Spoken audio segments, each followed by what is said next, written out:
Hello বন্ধুরা, রোজকার মতন আবারও আজকে চলে এসেছি। আজকে আমি মুরগির মাংসের ঝোল বানাবো। তাই মাংসটা ভালো করে ধুয়ে নিয়েছি। এর মধ্যে দিয়ে দেব হলুদের গুঁড়ো, লঙ্কার গুঁড়ো, সামান্য নুন, দিয়ে দেবো সর্ষের তেল দিয়ে এইটাকে ভালো করে মেখে এখন 15 মিনিট রেখে দেব। এটা আমি ঘরোয়া পদ্ধতিতে এটা মুরগির মাংসের ঝোলটা বানাবো। আমি আলুটা এবার ভেজে নিচ্ছি কড়াইয়ের মধ্যে।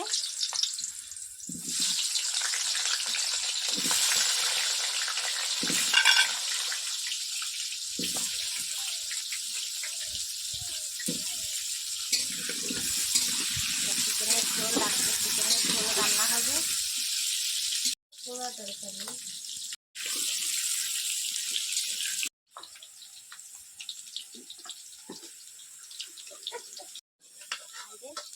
মাংসের আলুগুলো এবার ভাজা হয়ে গেছে। কড়াইতে এবার আমি স্বাদ মতো চিনি দিয়ে দিলাম। এবার শুকনো লঙ্কা, তেজপাতা দিয়ে দিলাম।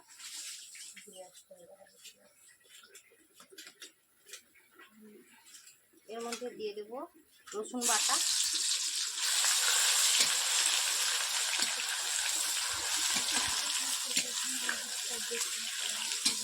এটা আমি এই মাংসগুলো নিয়ে নিয়েছি 2 কিলো। আপনারা অল্প করে করতে পারেন।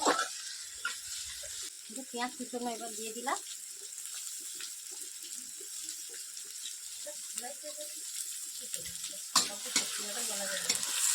মশলাটা ভালো করে এবার ভাজা হবে। ভাজা ভাজা হোক এখন লাল লাল হয়ে।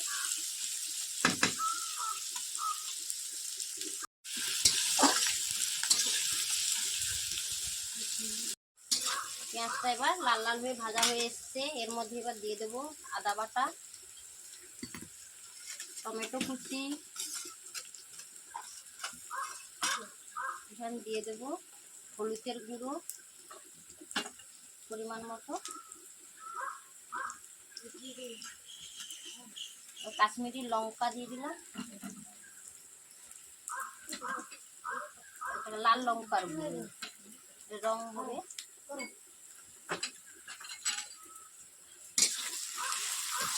মশলাটাকে এবার ভালো করে এবার কষে নিতে হবে।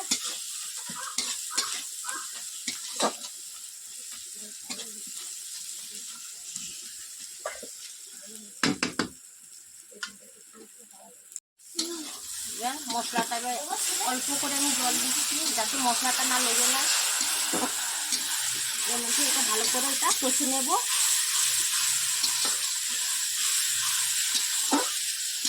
এবার হালকা হালকা তেল ছাড়ছে।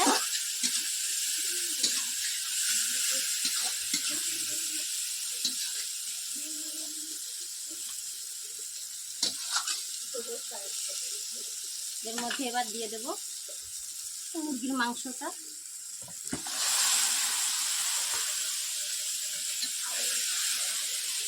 মাংসটা এবার দিয়ে দেবো। এটাকে ভালো করে এবার নাড়তে থাকবো। চিকেনের মধ্যে তখন নুন দেওয়া ছিল, এখন অল্প করে নুন দিয়ে দিলাম। দিয়ে এখন মাংসটি ভালো করে এবার নাড়তে থাকবো।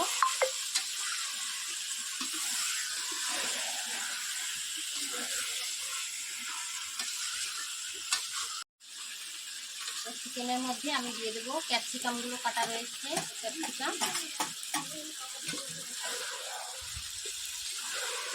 দিয়ে এই চিকেনটা রান্না করলে এটা খুবই ভালো লাগবে। আপনারা বাড়িতে বানিয়ে দেখবেন। এবার হালকা তেল ছেড়েছে, এর মধ্যে এবার আলুগুলো দিয়ে দিলাম।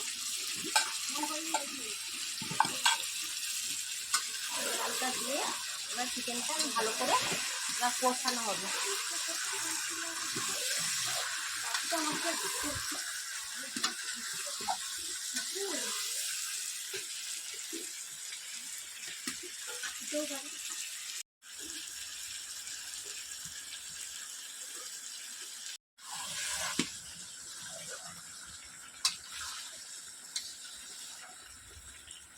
তো মাংস একটু ভালো করে না কষলে বন্ধুরা ভালো লাগে না, তাই একটু ভালো করে কষিয়ে নেব। নেওয়ার পরে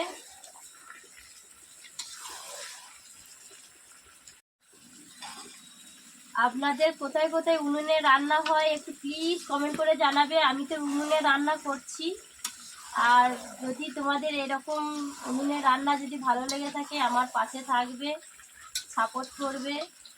আর যদি কোনো ভুল ত্রুটি থাকে কমেন্ট করে প্লিজ প্লিজ জানাবে। মাংসটা একটু কষতে সময় লাগছে, তো আমি এটাই বলবো আপনারা সাবস্ক্রাইব করবেন আর বেল আইকনটা টিপে আপনারা আমার পাশে থাকবেন। জানি না, হয়তো অনেক বন্ধুরা হয়তো পাশে নেই, আপনারা চেষ্টা করবেন আমাদের পাশে থাকা। আর ভাবছেন হয়তো আমরা উনুনে রান্না করছি হয়তো আপনাদেরকে দেখানোর জন্য, তা না, এটা আমাদের ঘরোয়া সবসময় রান্না আমাদের বাড়িতেই হয়ে থাকে। তো ওটাই ভাবলাম যে আপনাদের কাছে শেয়ার করি আমরা উনুনে রান্না করছি, কেমন লাগছে, আপনারা পাশে থাকবেন। আপনারা আমাদের পাশে থাকার জন্য আপনারা আমার ভিডিওটাকে সাবস্ক্রাইব করবেন আর পাশে বেল আইকনটা টিপে রাখবেন, যাতে আপনাদের কাছে আমার সর্বপ্রথম মানে নতুন রকমের রান্না পৌঁছাতে পারে। আপনারা হয়তো ভাবছেন যে ভয়েসটা হঠাৎ করে চেঞ্জ কেন হয়ে গেল।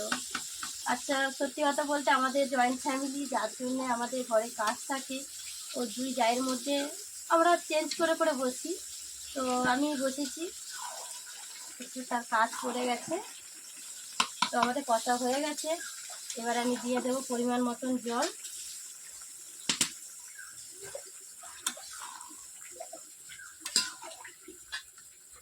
এবার যেহেতু কষা হয়ে গেছে, প্রায় হয়ে এসছে, এটা ফুটে গেলে কম সময়ের মধ্যে আমি নামিয়ে নেব। এবারে আমাদের মাংস রান্না হয়ে গেছে। আমি গোটা গরম মশলা বেটে রেখেছিলাম, তো আমি এটা দিয়ে দেব। আপনারা চাইলে গুঁড়িয়ে দিতে পারেন। তো একটু নাড়াচাড়া করে নেব। আমাদের মাংসের ঝোল কমপ্লিট।